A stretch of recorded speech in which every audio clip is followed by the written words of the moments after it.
আমরা প্রত্যেকেই সফলতা অর্জন করতে চাই, কিন্তু মজার বিষয় হচ্ছে সেই সফলতা অর্জন করার জন্য যে পরিমাণ ইফোর্ট দেওয়া দরকার, যেই পরিমাণ চেষ্টা করা দরকার, ওই পরিমাণ চেষ্টা আমরা করতে রাজি না। তাহলে সফলতা আসবে কিভাবে? দেখেন, 1 লিটার একটা পানির বোতল যদি আপনি পরিপূর্ণ করতে চান, তাহলে ওর মধ্যে 1 লিটার পানি কিন্তু আপনাকে দিতে হবে।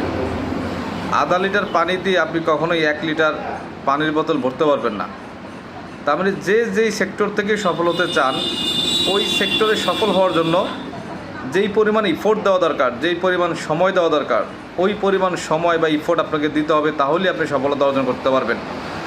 এবং আপনি যেই সেক্টর থেকে সফল হতে চাচ্ছেন, ওই সেক্টরে যারা সফল হয়েছে তাদেরকে ফলো করতে পারেন। ওই ব্যক্তিগুলো যে ইফোর্ট দিয়ে, সময় দিয়ে কাজ করে সফল হয়েছে, ওই কাজটা যদি আপনিও আপনার মতো করে করতে পারেন, তাহলে আপনিও সফলতা অর্জন করতে পারবেন। ধন্যবাদ।